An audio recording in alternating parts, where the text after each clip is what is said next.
Estou aqui com a Taliene, coordenadora do Boi da Floresta. Ela vai se apresentar, fazer uma breve apresentação dela aí. Fala aí, Taliene. Bom, eu sou Taliene Melonho, faço parte do Boi da Floresta, filha do mestre Apolônio, de Nadir Cruz, e tomamos ao lado dela, a gente coordena esse batalhão verde-rosa, deixado aí com o seu legado do seu Apolônio. Taliene, na sua opinião, o Bumba Meu Boi é mais que cultura popular. Em sua visão, como ele atua como ferramenta de resistência cultural e afirmação identitária no Maranhão? Bom, o Bumba Meu Boi é uma manifestação cultural, tradicional, reconhecida, já é patrimônio, né, patrimônio da humanidade, inclusive. Então, eu acho que a soma, né, do complexo cultural do Meu Boi é a soma dos saberes, das artes que envolvem o Meu Boi. E quando a gente fala em ser mais que a cultura popular, é porque a gente abrange muito mais áreas, como a educação, social, ambiental. Todos esses setores a gente consegue vincular às atividades do Meu Boi. Então, um Meu Boi como Boi da Floresta está inserido na comunidade, que é o território do Quilombo Liberdade, é uma manifestação que vira referência para essa comunidade. É um agente transformador social. Então, o boi está dentro desse espaço, agindo dessa forma, e também atividades culturais. As atividades culturais fazem parte desse leque. Por isso, eu acredito que é muito mais, né, do que cultura popular. Ele é muito representativo, realmente, né? Bom, quais são os conhecimentos ancestrais e políticos que estão contidos nos rituais, né, do Bumba Meu Boi, e por que é fundamental transmiti-los às novas gerações? Qual a importância disso? Bom, os rituais, eles são totalmente movidos aos conhecimentos ancestrais, né? O boi, ele tem um ciclo de vida que começa no batizado, tem a temporada junina, aliás, ensaios, batizado, temporada junina e morte do boi. Esse ciclo acontece todos os anos. E esses rituais, eles têm muitos conhecimentos ancestrais que são repetidos, né, a cada ano e passam de geração em geração. O Boi da Floresta acredita muito nesse repasse, acredita que tudo que o boi pode oferecer, ele precisa ser repassado para a sua perpetuação. Então, a gente busca, com os projetos sociais principalmente, sistematizar esse repasse para abranger mais pessoas, ampliar nosso campo de ação. E a importância disso é porque isso é vital para a continuidade da manifestação cultural. Então, acreditamos nisso, levamos o conhecimento para as crianças, para elas poderem dar mais 50 anos para o Boi da Floresta. Maravilhoso, maravilhoso. Bom, a musicalidade, a dança e a indumentária do Bumba Meu Boi carregam, né, uma linguagem política própria. O que esses elementos dizem sobre o corpo coletivo e a resistência do povo maranhense, da tradição maranhense? Bom, nós somos um povo, nós somos afro-brasileiros, né? Nós afro-indígenas. Então, a manifestação Bumba Meu Boi é a representação disso, dessa mistura que é o próprio Brasil. A gente tem muitas influências de muitos povos, mas principalmente dos indígenas e dos africanos. E essa galera, assim, falando de música de corpo, de dança, eles dominam a área. Então, o boi ele vai buscar todas essas informações e se conecta, né? Se conectam às danças, à musicalidade. A gente tem muitos instrumentos percussivos, a grande maioria são instrumentos percussivos, isso falando da manifestação de forma geral. E usamos muitas penas, né? Muito colorido. Então, isso tudo tem a ver com essa cultura afro-indígena. E a gente vê como uma coisa importantíssima, né? Cada área, cada arte, cada saber que o Bumba Meu Boi pode oferecer, ele tem uma pluralidade maior ainda. Então, quando a gente vai falar de música no Bumba Meu Boi, a gente tem diversos estilos de música, composições totalmente diferentes, métricas diferentes. Então, cada parte dessa ela pode ser desmembrada, estudada só um pedacinho.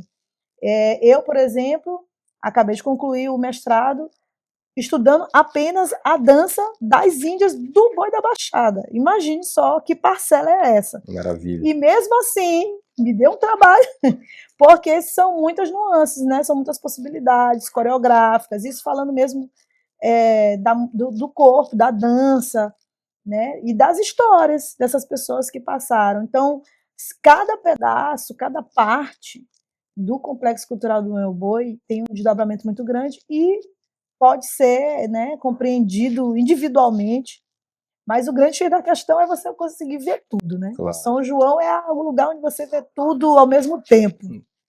Essa é a maior arte do boi. E o mais interessante é essa fusão, né? É uma mistura e uma fusão da cultura afro e da cultura indígena, né? Sim, esse coexistir, né, de ambas culturas é que faz tão bonita, né, essa manifestação do Bumba, né, do Bumba Meu Boi. Maravilhoso. Bom, quais são os principais desafios, né, enfrentados pelos grupos de Bumba Meu Boi, né, diante da negligência ou ausência de políticas públicas, né, culturais consistentes para manter essa tradição? Políticas públicas consistentes, a gente aí tem uma falha, né? Tem um hiato. E que não é uma coisa de hoje, que nem vai se resolver em poucas semanas. Claro. Mas, com um pouco mais de afinco e boa vontade dos nossos governantes, a gente pode chegar num ambiente mais favorável. Já foi pior, mas a gente tem tido alguma atenção, né? O mais recente, editais como o Aldir Blanc, como o Paulo Gustavo, são editais que ajudam a financiar e ajudam a manter, né? Resgatar, registrar essas manifestações culturais, e isso impacta diretamente na nossa continuidade, né? Fazer história, contar a história, a maioria das histórias contadas pelas próprias pessoas que fazem, que dançam, que cantam, que tocam, e isso é importantíssimo, né? Então, as dificuldades são muitas, na sua maioria são grupos que estão situados em lugares periféricos, onde eles têm que lidar com todos os problemas sociais daquele território, né, que aí a gente pode enumerar, né, entre drogas, violência, enfim, saneamento básico, tem muita coisa, mas que esse grupo se torna próximo e também um lugar de referência para essa comunidade. Então, acaba que a gente consegue fazer muita coisa para ajudar, né? Estamos ali na ponta lidando com as dificuldades. E isso vai nos acarretando outras funções. Mas a dificuldade talvez seja essa, né? De conseguir manter o seu brincante bem, né? Socialmente alimentado, ter onde morar. São coisas que o boi, teoricamente, não deveria resolver, que seria uma função pública, né, de política social, uma função social, mas que o boi acaba intervindo nessas possibilidades. Então, a dificuldade talvez seja essa, de atender a nossa própria comunidade, dar possibilidades a ela de mudança, de melhora, né, de crescimento. Claro, ótimo. Bom, como você vê o uso das ferramentas digitais, né, como este web documentário que a gente está fazendo, né, para a preservação e projeção do Bumba Meu Boi para além das fronteiras locais, né, e até para fronteiras nacionais, né? Sim. Bom, a gente acredita. O Boi da Floresta acredita muito, tanto que a gente já tem filme, a gente já tem várias atividades no meio do audiovisual. Foi uma coisa que a pandemia trouxe, porque com a pandemia os grupos mais tradicionais tiveram que dar atenção a essas questões, mas eu acredito muito na ferramenta digital, nas ferramentas, nas possibilidades digitais, para que a gente possa falar mais, para a gente mostrar mais, para que o mundo possa conhecer o que a gente faz e impactar mais pessoas, né? O propósito principal talvez seja esse, da gente conseguir atingir um público maior e falar com essas pessoas e contar o que a gente está fazendo. E, claro, para aqueles que podem nos financiar também, né? Aqueles que podem ajudar na continuidade disso, eles precisam saber o que é feito, né? Então, webs documentários são muito bem-vindos. Ótimo. Para encerrar, Taliene, qual é a mensagem que tu deixaria aí para crianças, adolescentes, né, que esse web documentário pode ajudar para manter essa tradição viva? O que tu deixaria de mensagem para essas novas gerações que estão chegando? Bom, eu diria que precisamos andar, crescer, mas precisamos também entender o que é a cultura, se conectar a ela.